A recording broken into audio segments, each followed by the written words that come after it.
Hai, Assalamualaikum. Saya Hazani dari Camellia Co, sebuah organisasi kesenian dan kebudayaan yang mengutamakan pembangunan dan keupayaan dan peningkatan profesional penggiat-penggiat seni demi mengembangkan seni Melayu di Singapura dan serantau. So, selamat datang ke Suara Sastra, Bicara Sastra, sebuah inisiatif kami untuk mendengar dan berbicara bersama penulis-penulis tempatan dan senusantara tentang sastra Melayu. So, dalam sesi pertama ini, kami telah mengundang penulis tempatan yang tidak asing lagi, Farihan Bahrul, untuk berbicara bersama Dr. Azhar Ibrahim tentang karya-karyanya dari 2 buah bukunya, Tukang Tunjuk Telunjuk dan Tang Keting. Untuk tidak memperlengah lagi masa saya menjemput Dr. Azhar dan Farihan untuk bersama kami di sesi ini.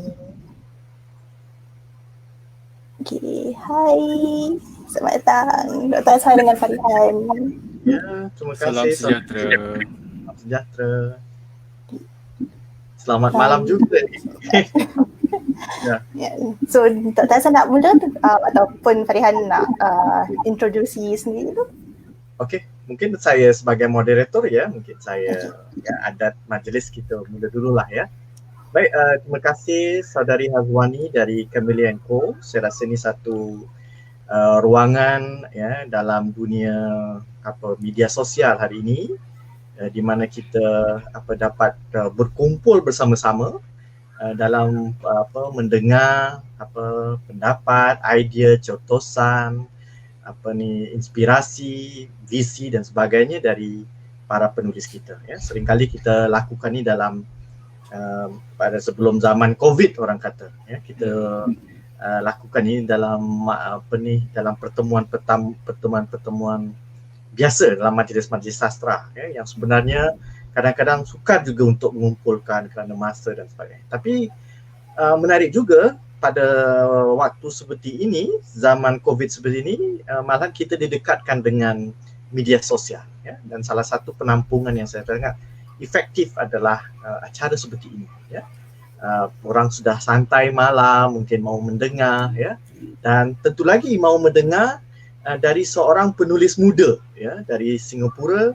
Muda bukan kerana dia junior, muda kerana umurnya, tetapi bakatnya saya rasa luar biasa, yang sebenarnya kalau saya sebagai pemerhati sastra masih lagi underrated, belum lagi mendapat perhatian yang seharusnya ya. Jadi sangat berharga malam ini Hazwani dan teman-teman dari Camellia Co dapat memikirkan dan mengundang saudara Farihan Bahrul, nama yang tak asing lagi disebut-sebut hari ini di Singapura, malahan saya rasa di serantau Kuala Lumpur, mungkin di Indonesia juga. Saya rasa ini adalah peluang yang paling baik untuk kita dapat bersama ya, saudara Farihan. Baik, mungkin sebagai permulaan ya, mungkin kita minta saudara Farihan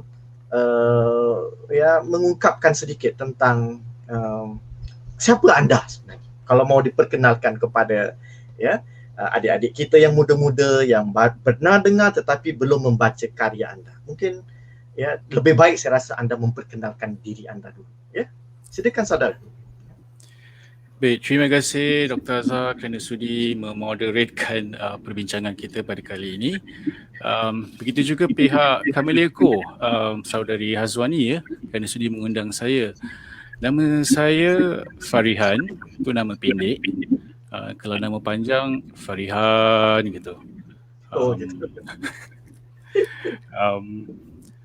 Saya bermula menulis mungkin awal dunia remaja, dunia kanak-kanak saya rasa. Pada waktu itu saya ingat masa 12 tahun saya diperkenalkan oleh dengan bentuk puisi lah, sajak, pantun, syair oleh guru bahasa Melayu saya di sekolah. Waktu tu sekolah rendah Izview. Dan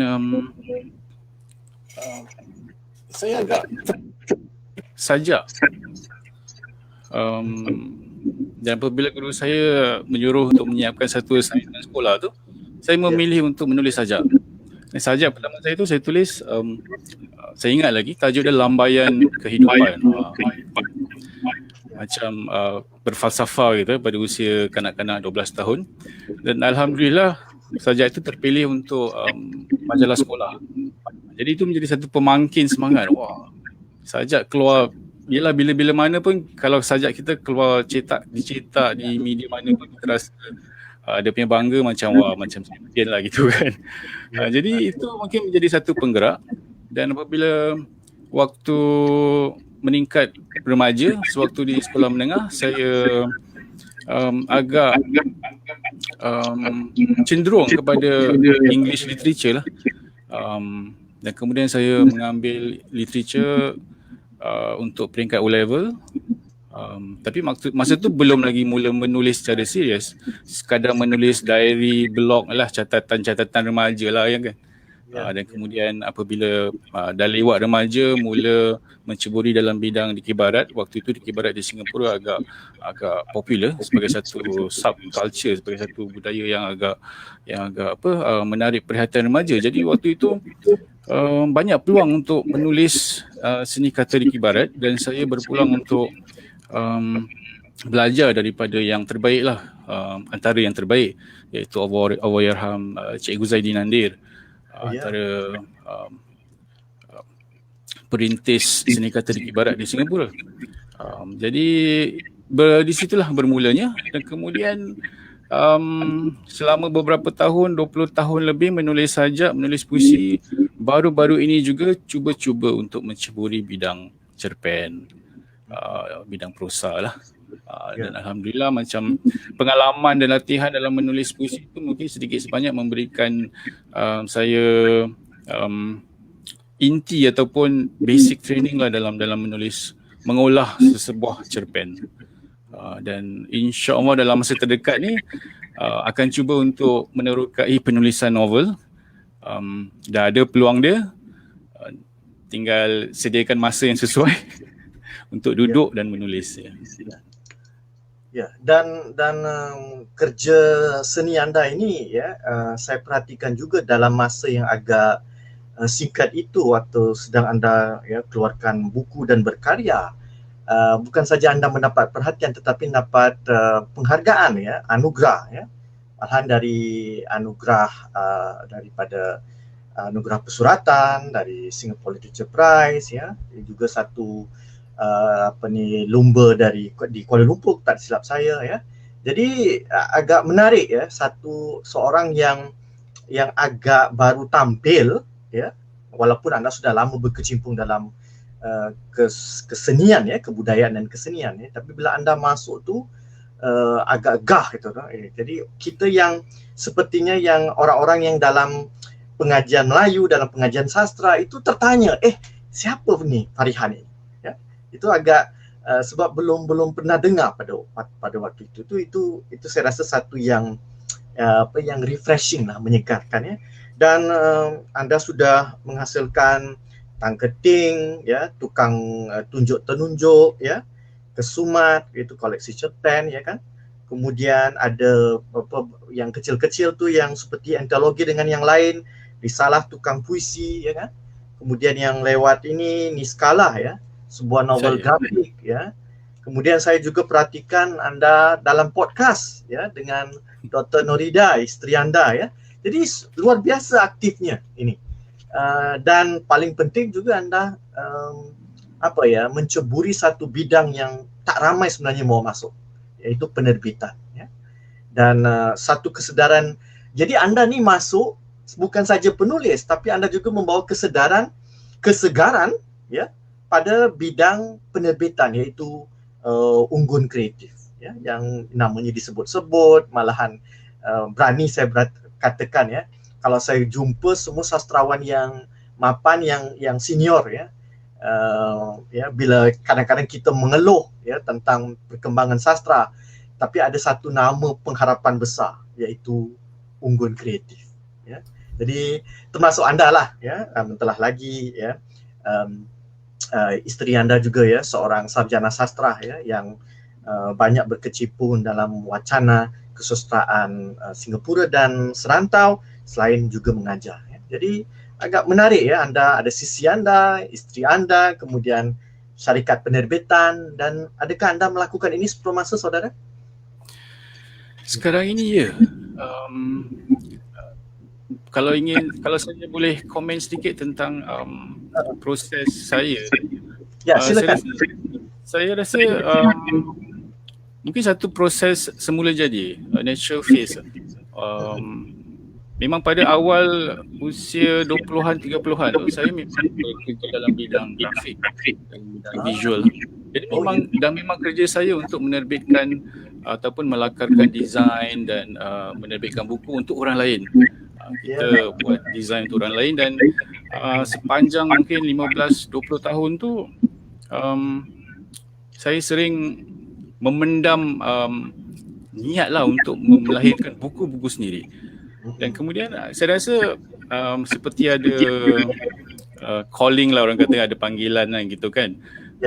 Dan kemudian juga apabila Nuridah baru sedang menjalani PhD beliau, dan kami rasa ini satu gabungan yang dah ditakdirkan lah. Saya sebagai pekerja grafik dan kemudian Nuridah masuk sebagai editorial lah untuk bahagian sastra, dan mungkin beliau boleh memberikan insights dalam kritis sastra lah. Jadi saya rasa itu satu gabungan, dan penerbitan tu memerlukan dua unsur sebegitulah. Satu unsur kreatifnya iaitu dalam menerbitkan buku, visualnya, konsep buku tu bagaimana kan, dan kemudian kita juga ada konten yang mana itu mungkin Nuridah biasanya akan dipertanggungjawabkan lah dalam bahagian konten. Jadi saya rasa itu satu natural phase, satu proses mula jadi yang mana setelah bertahun dalam bidang grafik dan kemudian kita memang dah bertemu dah lama, cuma mungkin idea untuk menerbitkan tu mungkin kita juga melihat satu kekuntangan. Sebagai penulis pun kita lihat ada kelompongan dari segi wadah satu, dan kemudian kita nak terbitkan buku sendiri pun mungkin agak mengambil masa yang agak lama. Dan saya mengambil kesempatan daripada tahun 2015 yang mana hadiah dari Golden Point Award, yang mana mereka memberikan geran pengayaan dari National Arts Council. Jadi saya gunakan enrichment grant itu untuk menerbitkan buku, dan di situlah mungkin titik mulanya. Dan kami lihat ramai juga penulis yang mungkin ada manuskrip yang baik, tapi mungkin mereka kurang pasti nak suat terbit, nak ataupun nak pergi ke penerbit yang mana kan. Jadi kami cuba untuk menjadi perantaraan tu.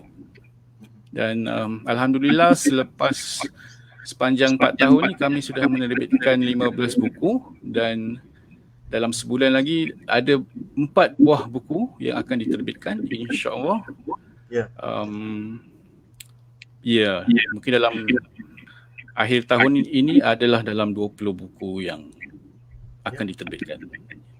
Syabas saudara, saya rasa ni kerja sinergi antara kekreativitas dengan kesungguhan dalam penyuntingan Saya rasa dalam banyak penerbitan bukan saja kita perlukan modal perlukan business strategi di pereka kita mungkin boleh dapatkan kepakaran dalam atau luar, tetapi penyuntingan editorial itu sangat penting Dan saya perhatikan dalam banyak-banyak karya anda, cuba kalau saya dapat tanya ni agak sedikit peribadi, adakah penyuntingan juga dalam proses itu dibantu juga oleh Dr. Nuridah sebagai anda kan suami isteri sebagai partner?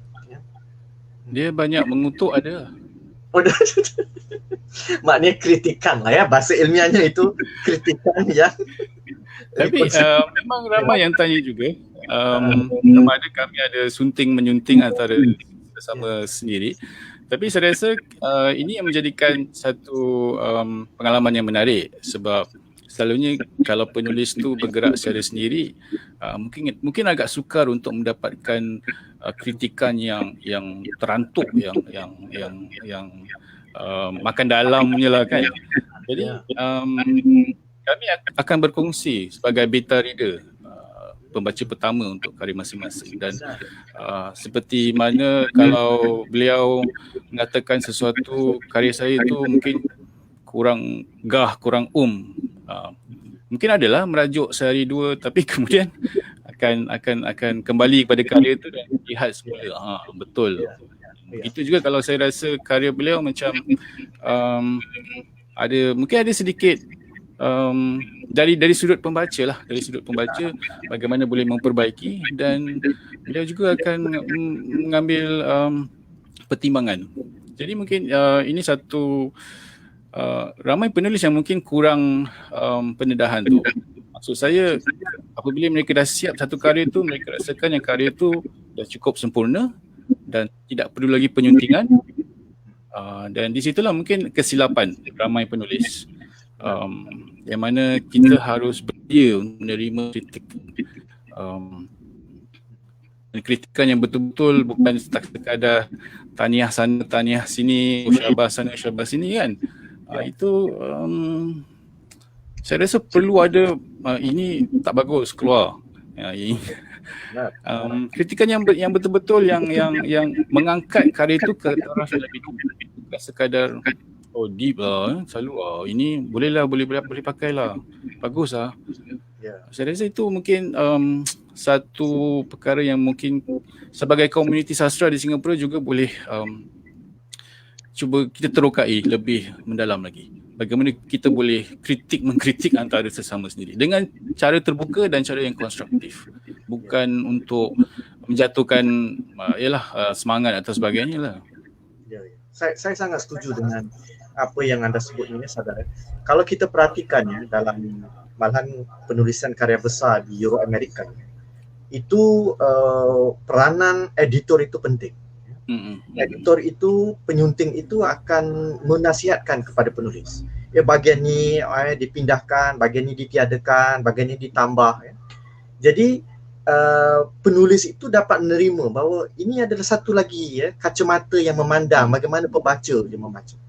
Jadi di situ ada, tapi ini perlu editor yang profesional, yang juga tahu tentang dunia sastra, bukan editor sekadar ragaman bahasa, tata bahasa yang teknis, bukan itu. Jadi anda beruntung dalam hal ini kerana punya pasangan yang boleh kita katakan boleh jadi sparring partner untuk bicara tentang sastra. Jadi alhamdulillah. Dan tadi anda sebut jadi Unggun Kreatif ni tahun berapa ditubuhkan sebagai sebuah syarikat penerbitan? Baru berusia 4 tahun, September 2016. Jadi 4 tahun dalam akan masuk 20 buku yang kemudian kemarin saya ketemu dengan Pak Suratman. Waktu bicara dengan Pak Suratman memberikan saya naskah ini tentang kritikan ini ada jilid 1, mungkin akan seterusnya Jadi anda juga mengisi memang betul ruang-ruang yang sangat lopong, tandus di Singapura.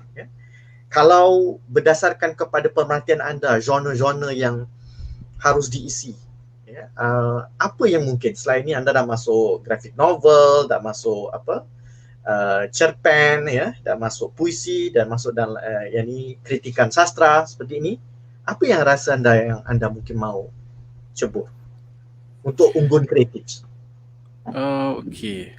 Bagi kami rasa mungkin ada kekosongan dari segi penerbitan buku untuk peringkat remaja, untuk peringkat kanak-kanak dan juga peringkat young adults. Kalau kita perhatikan industri buku-buku Inggeris mereka bukan sahaja ada genre berdasarkan demografi umur, tapi juga berdasarkan dari segi genre, contohnya ini horror, ini thriller, ini action dan sebagainya. Jadi kalau kita baca Stephen King, kita tahu dia genre mungkin genre thriller kan. Kalau Dan Brown dan sebagainya ada genre crime dan action. Jadi kalau di dalam penerbitan buku Melayu, kita lombokkan semua dalam genre fiction saja. Jadi dan kami juga mendapati bahawa banyak sekolah di Singapura memang memerlukan bahan bacaan untuk para pelajar. dan mereka memerlukan konteks lokal juga. Jadi para pelajar dapat menghayati apresiasi sastra tu dengan watak-watak yang lokal, dengan setting yang lokal juga. Jadi itu satu kekurangan juga di situ. Buku-buku untuk kanak-kanak, middle graders, untuk remaja, teens dan kemudian young adults. Jadi kami sekarang cuba untuk melakarkan strategi yang mana kami cuba untuk menjana konten untuk bahagian-bahagian demografik seperti ini. Saya pasti kalau pihak NLB mendengar di sini ya, maksudnya tim Puan Zubaidah dan teman-teman ya dalam unit Bahasa Melayu di Perpustakaan Negara ya, saya rasa mereka agak pasti senang hati ya, kerana bilang-bilang tahun ini adalah cabaran untuk mendapatkan buku-buku ya, untuk buku kanak-kanak, buku remaja ya. Saudara, dalam keadaan COVID begini ya, antara yang dicari-cari itu adalah bahan bacaan digital ya. Ya, adakah apa rencana ataupun telah dihasilkan oleh Unggun Kreatif? Buat masa ini kami belum ada rancangan untuk bahan digital sepenuhnya, tapi apa yang telah dilakukan adalah mengalihkan wahana. Ada beberapa buku dalam terbitan cetak dan kemudian kami telah alihkan untuk bentuk e-book lah, untuk EPUB. Kami cuba dengan 3 tajuk dahulu. Respons dia agak som-som kuku juga. Memang ada pembeli yang ingin cuba baca buku EPUB. Saya sendiri memang biasa juga baca buku digital, tapi mungkin perasaan dia lain lah. Ya, benar. Berbanding dengan buku fizikal lah. Ya, baik. Saya rasa kita dah pergi kepada dunia sastra yang besar. Antara itu adalah anda sebagai penerbit lewat Unggun Kreatif ya. Sekarang ayo kita berfokus kepada proses kreativitas anda ya, anda menghasilkan itu. Mungkin boleh gambarkan sedikit ya, siapakah antara ikon ya kebudayaan, ikon kesusastraan dunia atau serantau yang mengilhami anda, dan ataupun anda mahu meneladani mereka? Baik, terima kasih. Ikon, kalau saya rasa dalam setiap genre tu mungkin ada ikon yang berbeza. Saya mula mungkin dengan seorang ikon seni atau ikon budaya, iaitu Encik Iskandar Jalil yang juga guru saya sewaktu di sekolah desain dulu. Walaupun saya mungkin belajar dalam 6 bulan kursus dengan dia, tapi banyak ilmu tentang seni lah yang kita belajar. Misalnya, memang kita tahu yang Iskandar Jalil pakar tembikar, tapi setiap arca seni tu pada beliau mesti ada satu kecacatan ataupun satu dia bukan karya yang sempurna. Itu yang membuat karya tu istimewa pada dia. Jadi setiap karya tu dia ada pengalaman sendiri, dia ada sejarah dia sendiri. Dan misalnya saya selalu ingatlah nasihat dia, kita bukan buat pinggan mangkuk untuk orang makan. Kita buat untuk kalau pakar tembikar tu lah, dia bukan buat pasu yang cantik, yang licin saja, tapi dia buat pasu tu berdasarkan satu konsep, berdasarkan satu idea yang dia ingin sampaikan. Itu mungkin satu ikon yang saya amat hormati. Dan kalau dalam genre puisi, saya juga banyak membaca, secara tak langsung saya membaca sajak-sajak Latif Muhyiddin sebenarnya. Mungkin salah satu sajaknya memberikan kesan yang besar kepada saya, iaitu sajak Songsang, Maafkan Aku. Dan sajak itu saya rasa saya ingat semasa menonton Kembara Seniman Jalanan dan sebagainya. Jadi sajak tersebut memberikan gambaran ini ini walaupun kita rasa kita merdeka, tapi kita sebenarnya masih hamba lagi. Jadi, dan itu banyak membentuk beberapa tema dalam karya-karya saya. Saya banyak menerokai juga tema-tema sedemikian. Bagaimana kita rasa yang kita ni dah orang merdeka, tapi kita tak sedar yang kita digari dengan belenggu hari. Dan juga sajak-sajak Zurina Hassan, sastrawan negara Malaysia. Antara buku yang banyak memberikan kesan kepada saya ialah Salah Silah, yang mana beliau menerokai kisah-kisah dalam sejarah Melayu dalam bentuk puisi. Bahasa dia mudah difahami, tapi setiap baris tu ada pemikiran tersendiri. Dia bukan sahaja menceritakan sejarah Melayu, Suratul Salatin, tapi juga kesan kepada dunia sekarang. Jadi kita dapat lihat perbandingan politik dulu dengan politik sekarang. Sebenarnya manusia tak berubah begitu juga. Jadi banyak pengajaran daripada situ. Sekarang ni kalau puisi, saya juga minat dengan dari Indonesia, Pak Joko Pinurbo. Saya memiliki, saya rasa 4 atau 5 buku beliau, dan saya suka dengan style ataupun gaya pengucapan beliau. Kalau yalah, ada yang lebih gemar dengan Rendra ataupun Khairil Anwar, tapi saya lebih suka dengan gaya-gaya Joko Pinurbo, Agus Sarjono kan. Dan saya rasa puisi tu harus ada style tu sendiri. Seperti kalau rappers, mereka ada style tersendiri, bukan sahaja mengungkapkan kata-kata, tapi kata-kata yang ada gaya lah. Benar. Begitulah Bagaimana saya rasa. kalau ikon dari kebudayaan atau kesusahan dunia? Ya, kalau di luar rantau, ada tak? Di luar rantau, yang khasnya tentulah kalau kita sebut dari barat lah ya, kalau umumnya lah, karena kita ada akses pada bahasa Inggeris gitu ya. Kalau dalam bidang prosa, saya mungkin lebih menekuni Neil Gaiman lah. Mungkin agak popular sedikit, tapi saya suka dengan cara pengolahan kreatif beliau.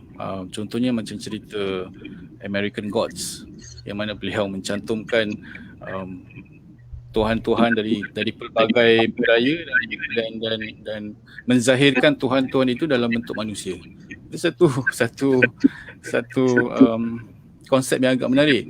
Jadi ada tuhan daripada Afrika, ada tuhan daripada Greece, ada tuhan daripada macam-macam tuhan, dan kemudian mereka bertemu di satu kota, di satu town di Amerika. Jadi ini satu pengolahan yang saya rasa kreatif, dan ada juga beberapa karya beliau yang saya sukalah. Neil Gaiman, Terry Pratchett jugalah. Mereka selalu bergabung dalam kalau dari segi prosa lah. Adakah anda selalu juga mengikuti esei-esei sastra? Agak menarik untuk ditanya.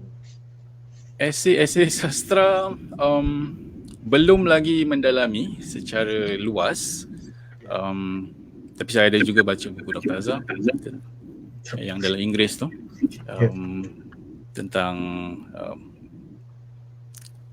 Islamic culture in Singapore, kalau tak silap saya.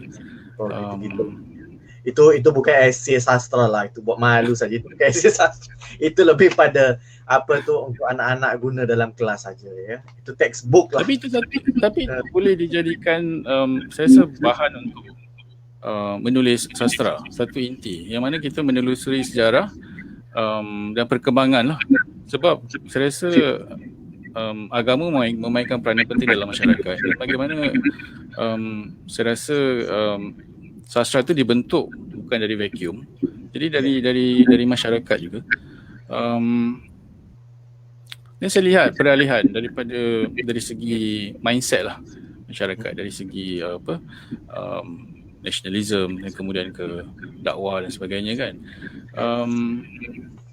Saya sebenarnya banyak poin yang saya setuju lah dalam esei-esei tersebut. Jadi sebab tu saya ungkapkan dalam perbincangan kita ni.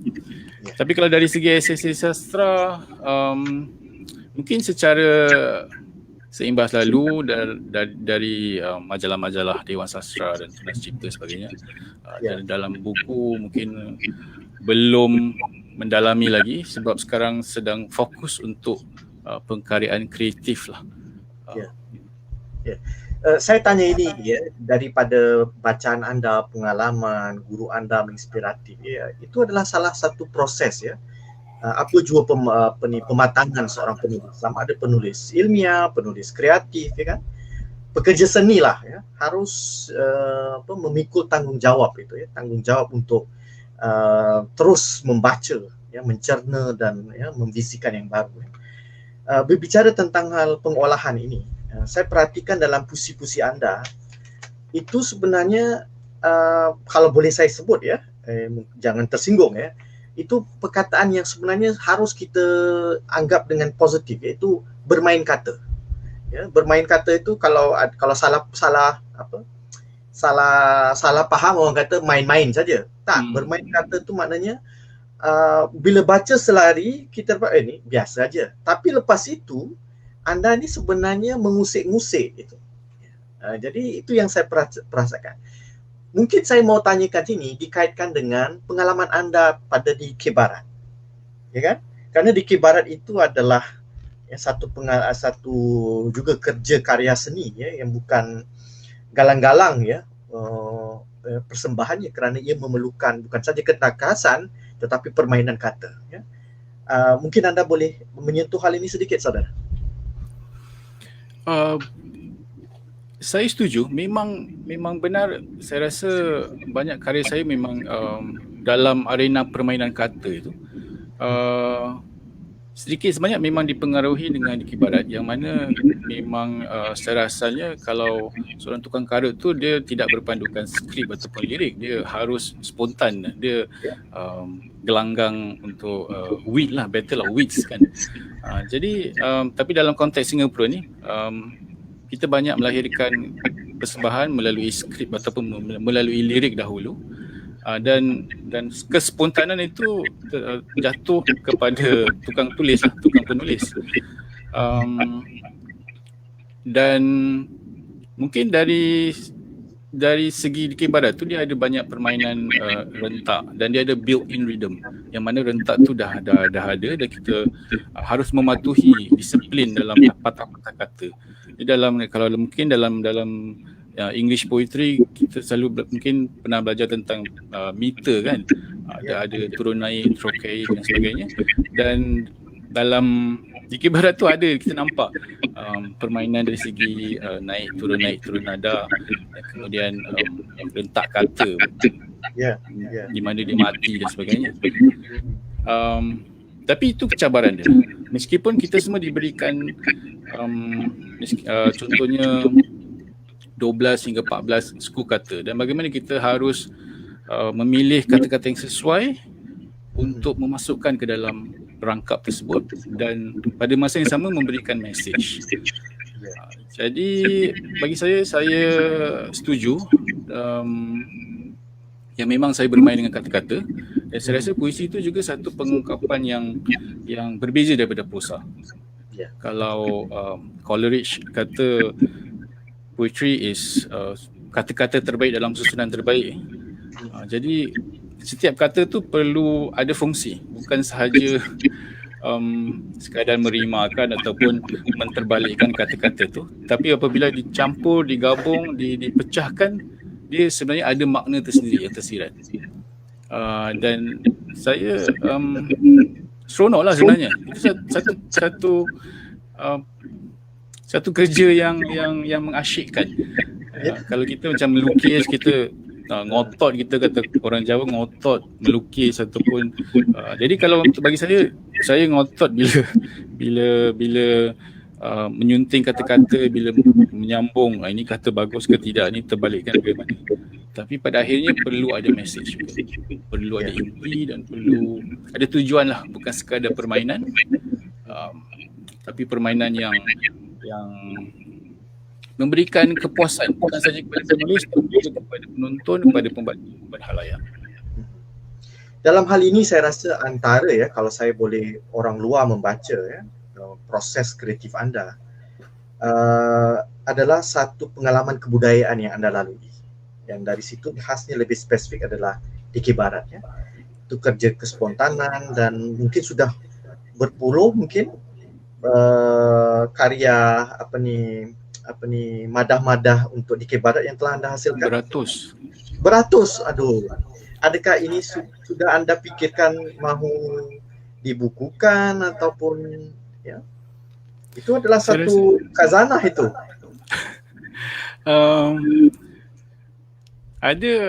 Ada ura-ura tapi ada juga yang konsep dalam seni kata DK Barat tu sudah disadurkan untuk kepada bentuk puisi. Jadi saya rasa sudah terakam di situ. Tapi yang selebihnya mungkin saya lihat kekurangannya dan saya belum saya tak tahu sama-sama ada nak selahkan kekurangan saya. Jadi mungkin secara peribadi satu perkembangan saya melihat ini awalnya tulisnya macam gini dan kemudian dah 20 tahun adalah perkembangan sedikit, harapannya lah itu. Pasti. Macam kami juga kalau dalam dunia akademik kita sudah tidak mahu melihat apa yang kita tulis 20 tahun yang lalu kerana ia mengerikan Jadi sesuatu yang mengerikan. Apapun agak penting untuk anda mungkin saya pasti dokumentasi anda ini adalah sebahagian daripada saya rasa pandang ke depan nanti di usia-usia yang mendatang nanti hal-hal yang anda hasilkan itu sangat berguna untuk nanti menjadi satu kesaksian sejarah dan kesaksian kebudayaan malah. Dalam sebuah laporan berita harian ada menyebut yang utama bukan bahasa tapi bahan cerita.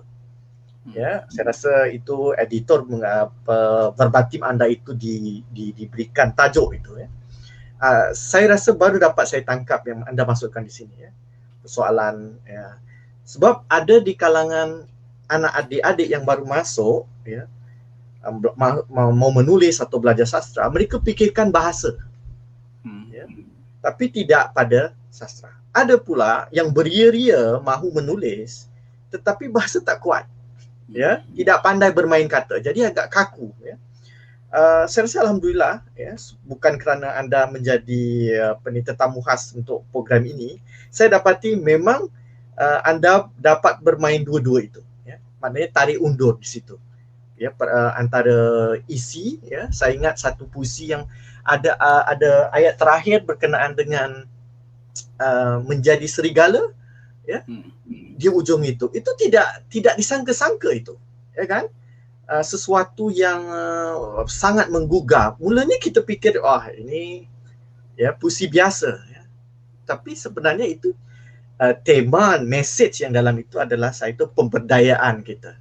Kita tak boleh dikutak-katikkan oleh apa-apa bentuk kekuasaan ataupun bentuk dari luar kawalan kita. Saya rasa itu yang menarik untuk ditampilkan. Dan saya berpendapat saudara, kalau anda konsisten dalam penghasilan seperti ini,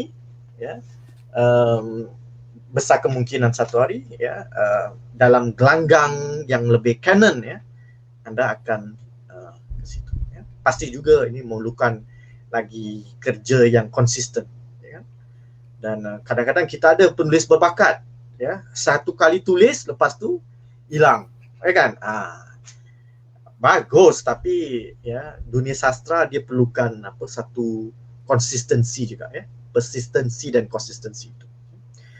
Baik, saya rasa ini yang kalau tokoh sastra dari negara kita, di kalangan sastrawan kita, anda dibesarkan dalam konteks Singapura, mungkin ada beberapa pasti tokoh yang pernah anda terbaca, pernah anda mengagumi. Mungkin boleh anda berbagi sedikit berkenaan dengan tokoh-tokoh sastra Singapura. Bukan saja Melayu, mungkin saja yang bukan Melayu. Silakan. Saya rasa dalam konteks sastra di Singapura, tokoh yang saya look up tu lah ya.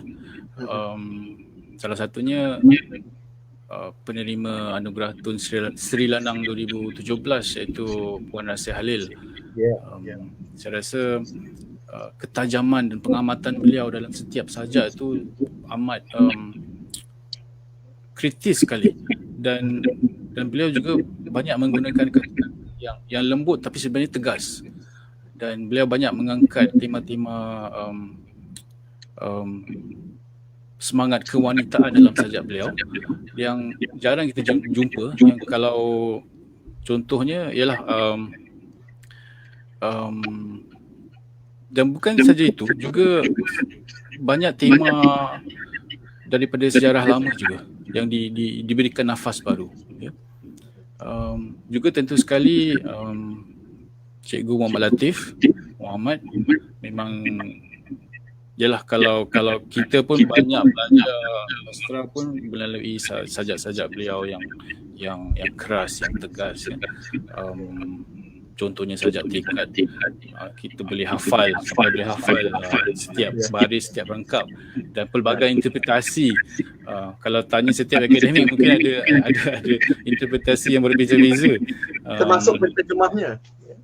Termasuk penterjemah. Penterjemah pun ada banyak versi terjemahan, betul. Dan bukan saja, jadi prosa Muhammad Latif juga banyak yang banyak menggugah minda kita. Suratman Markasan juga tentu sekali kritikan-kritikan beliau yang kita amat hargai lah. Dan semangat yang beliau berikan kepada para penulis muda itu yang penting. Kadang-kadang kita lihat macam masa dululah, sebelum masa mula menulis tu, macam kita rasa kejanggalan bila bertemu dengan sastrawan-sastrawan senior. Tapi kalau jumpa dengan Pak Suratman, saya rasa ada satu sinergi di situ, yang mana beliau banyak menggalakkan inisiatif-inisiatif baru.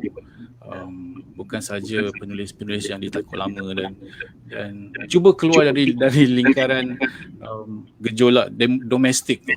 Macam selalu kalau saya perhatikan lah, banyak penulis pun banyak tulis tentang perkara-perkara dalam rumah ya, dalam HDB dan sebagainya. Jadi beliau selalu mengingatkan kita ada dunia yang lebih besar. Walaupun ada isu domestik, tapi cuba keluarkan isu tu dan cuba kaitkan dengan tema yang lebih global. Itu mungkin antara tokoh-tokoh dalam sastra Melayu Singapura. Ya, ini baik ni kalau didengar oleh adik-adik kita ya, yang mahu menulis ataupun yang baru belajar sastra ya, bahawa pentingnya ya, mengenali dunia sastra anda sendiri ya, sebelum anda terjun untuk menjadi seorang tukang cerita ya, tukang syair atau tukang, sebab kita perlukan kerajinan ya untuk mengenali latar itu ya, khazanah yang ada. Contohlah ya, kalau orang tu dalam wacana agama dia mesti tahu turasnya ya. Turah tu korpusnya ya kan. Saya rasa anda bergerak ke situ ya. Baik, Saudara Farihan, kita ada satu soalan di sini oleh Nur Aisyah. Adakah Unggun Kreatif akan mengadakan khidmat menghidmat penyuntingan memandangkan suka mendapatkan perkhidmatan sedemikian di sini? Ini soalan Malaysia. Ya, silakan. Ini soalan nak kena tanya ketua editor saya. Khidmat penyuntingan saya rasa ada disediakan juga oleh beberapa pihak di sini. Tapi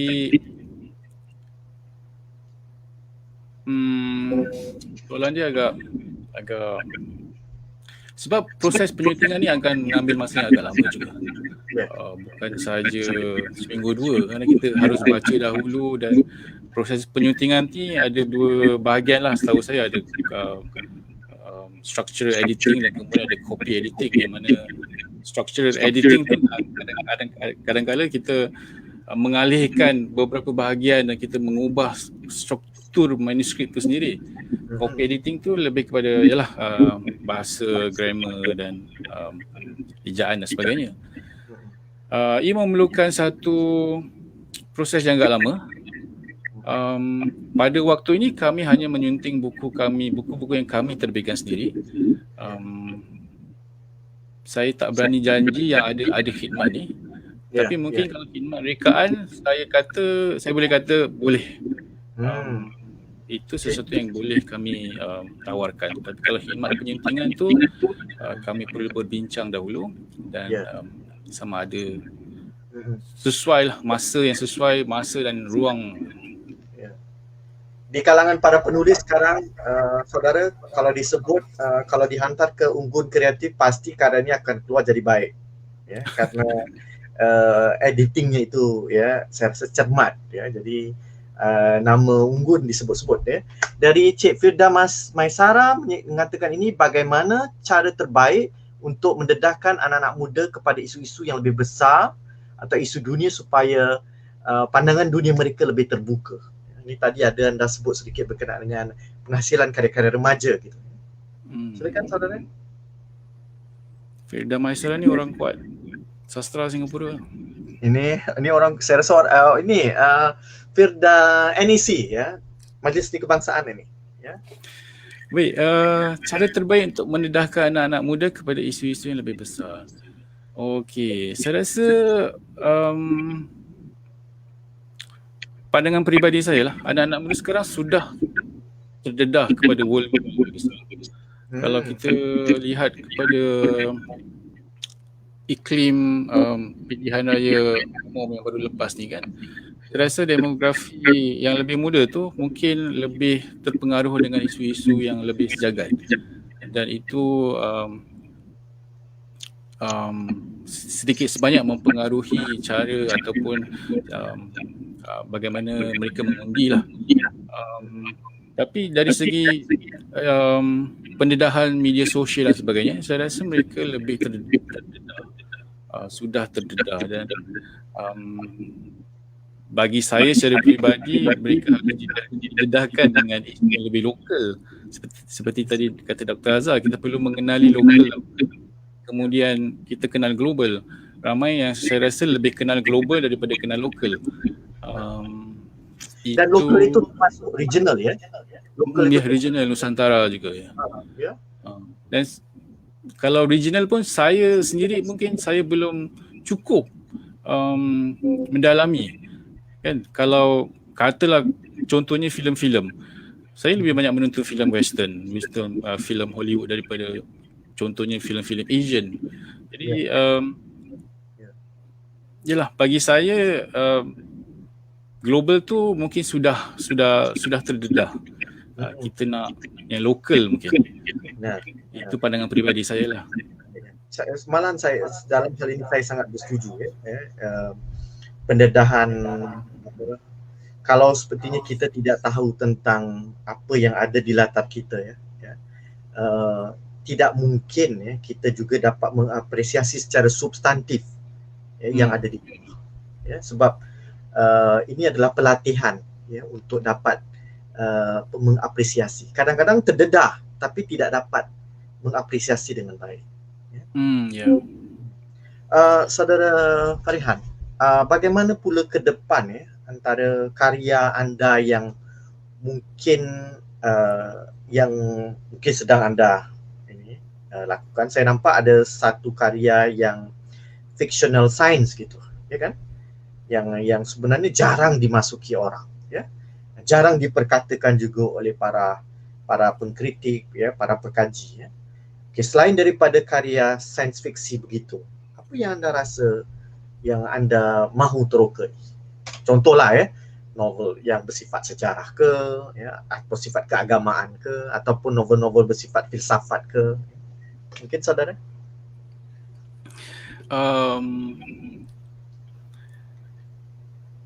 Pada mulanya saya memang tidaklah kata yang kepada diri saya lah, okay, saya akan jadi seorang penulis fiction science.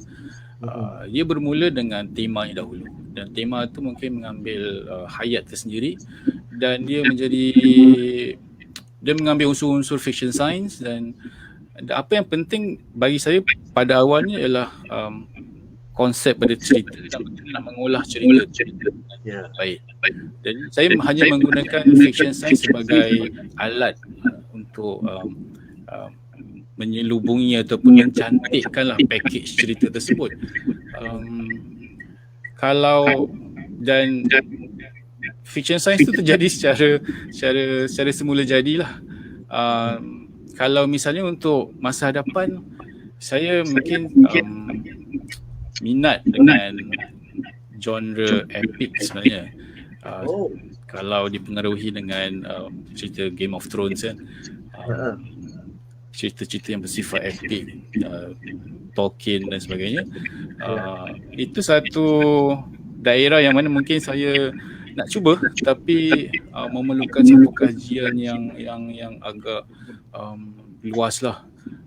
Pembacaan kan, betul. karya-karya lama ya. Seperti di Indonesia ya, kalau kita lihat Seno Gumira Adiyarma ya, itu banyak menghasilkan novel-novel bersifat epik itu ya, hasil daripada tradisi epik Jawa yang sangat kaya ya. Saya rasa dia juga terolah dan kemudian membangunkan itu luar biasa itu ya. Dan sebenarnya epic tu mungkin boleh digabungkan dengan fantasy dan mungkin ada unsur surrealism di situ, dan itu yang menjadikan karya itu lebih unik lah.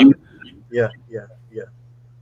Baik. Sebab ada yang masuk ke epic tapi mereka menggunakan apa dalam bentuk hikayat ya. Jadi bila kita baca tu agak berat kerana dia adalah satu visi moden tapi dalam tingkah hikayat. Jadi agak percubaan yang baik ya, tetapi mungkin yang tadi anda sebut itu ya, ada di berbagai unsur itu disulam tingkat ya. Jadi inilah kerja-kerja seni ya. Orang seperti anda yang boleh duduk ya, kemudian mengotot tadi anda sebut ya. Memikirkan sampai masak dan matang dan menghasilkan. Tapi mungkin kalau saya boleh tambah sedikit, kerja seni ini memang memerlukan penekunan. Pada masa yang sama, ialah kita juga memerlukan penakatan lah. Jadi saya ingin mengambil kesempatan ini untuk mengucapkan terima kasih kepada beberapa inisiatif daripada agensi pemerintah yang cuba yang menyokong kami, menyokong usaha-usaha para penulis untuk menghasilkan karya-karya. Jadi ada beberapa banyak program yang mungkin penulis juga boleh mengambil masa daripada kerja seharian mereka untuk keluar ke residensi di Tuji, di Iowa dan sebagainya untuk menulis.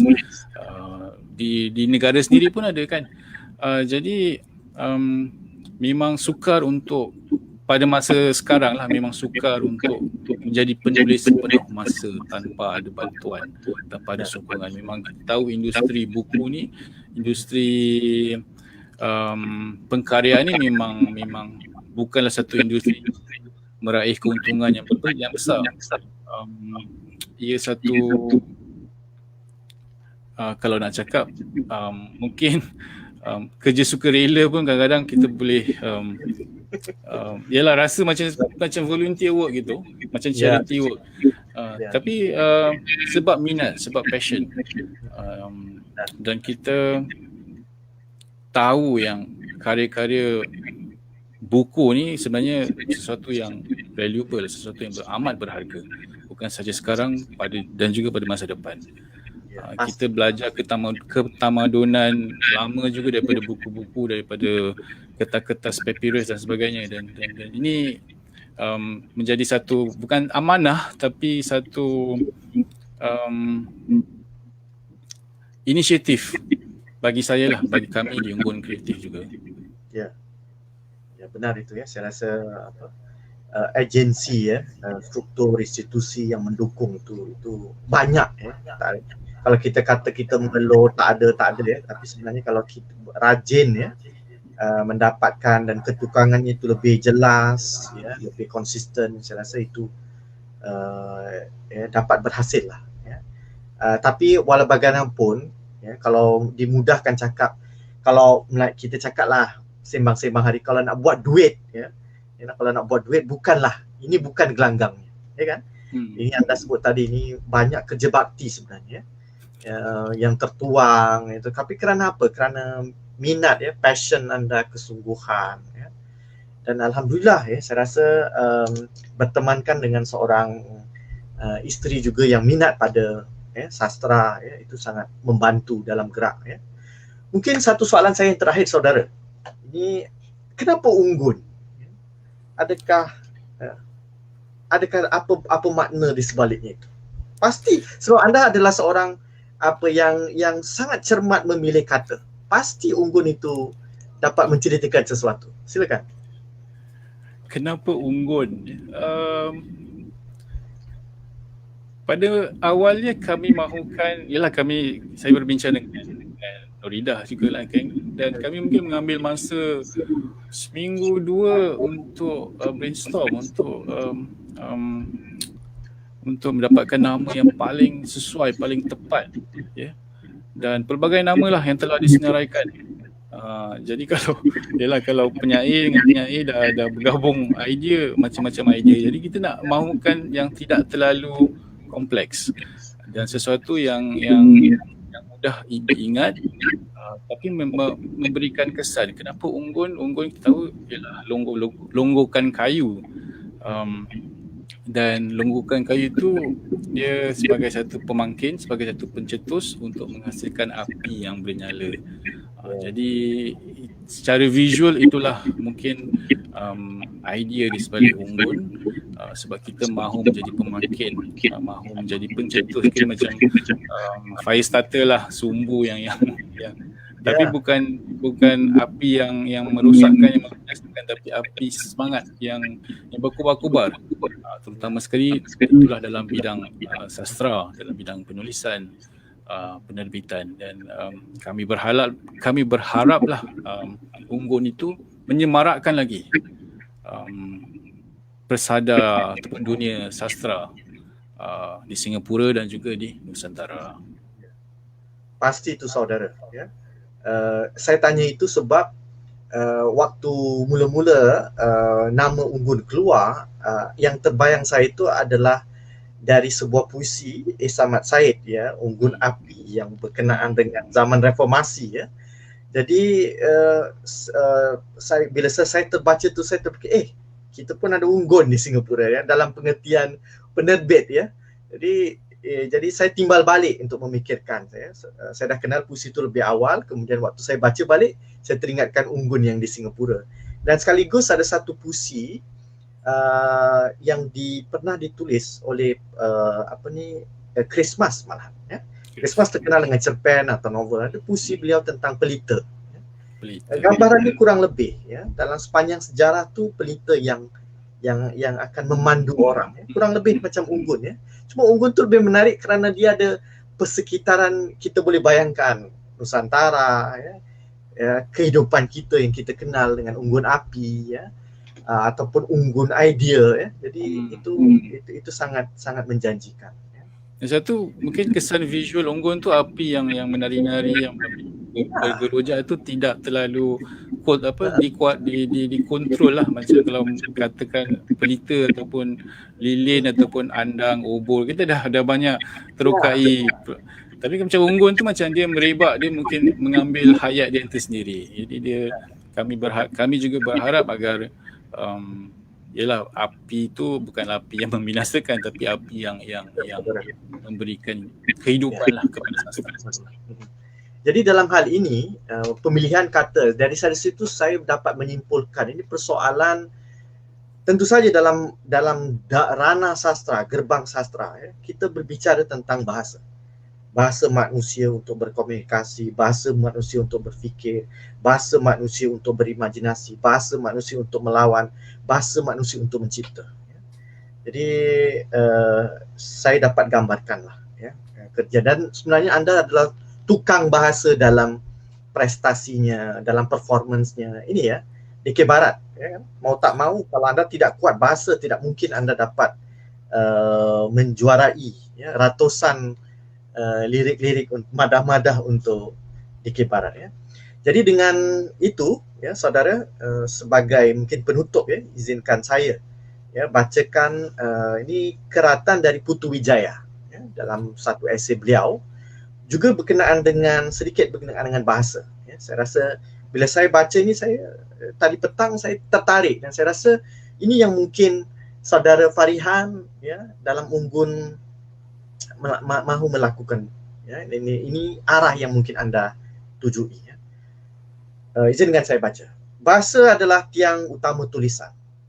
Kata-kata yang sama dapat berubah arti kalau diletakkan sebelum atau sesudah koma. Nada dalam ungkapan, daya sergap bahasa dapat memuntahkan sekaligus menyembunyikan berbagai arti.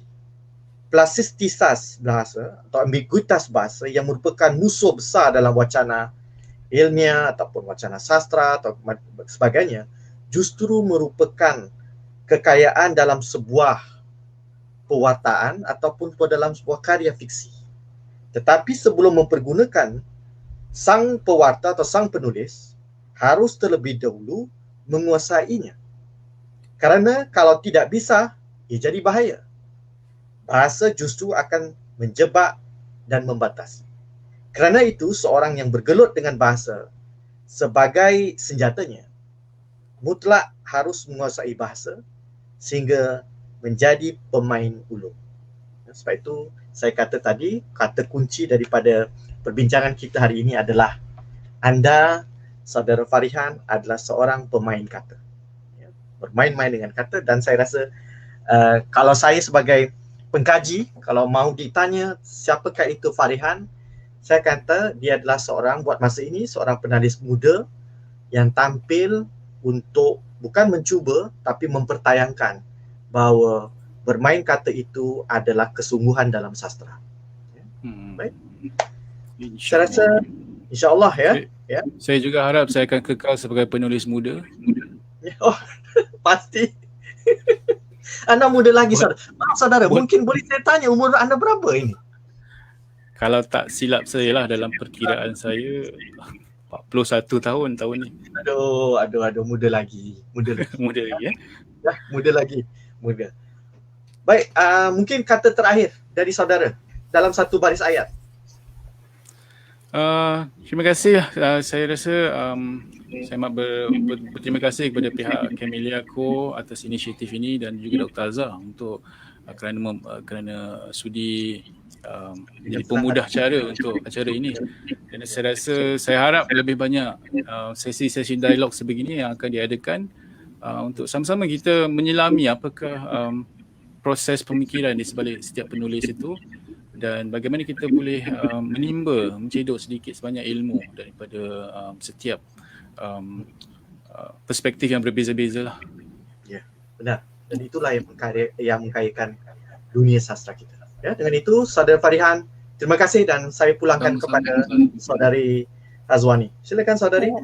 Terima kasih Dr. Azhar dengan saudara Farihan kerana memberi terangsang yang banyak sekali kepada penulis-penulis baru kita.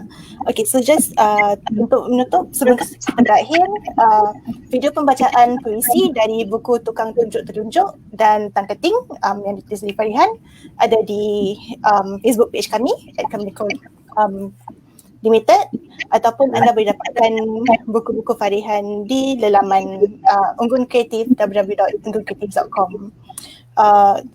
Lepas tu, episod kedua Suara Sastra akan menampilkan penulis Indonesia Oki Madasari dan karya-karyanya Patung Jiwa dan Mata dan Manusia Laut pada 2 September jam 8 juga. So like dan ikuti FB kami untuk putaran lanjut. Selamat malam. Terima kasih. Terima kasih. Selamat Farihan, jumpa lagi. InsyaAllah. Ya, insyaAllah. Azwani, terima kasih. Terima kasih. Okay.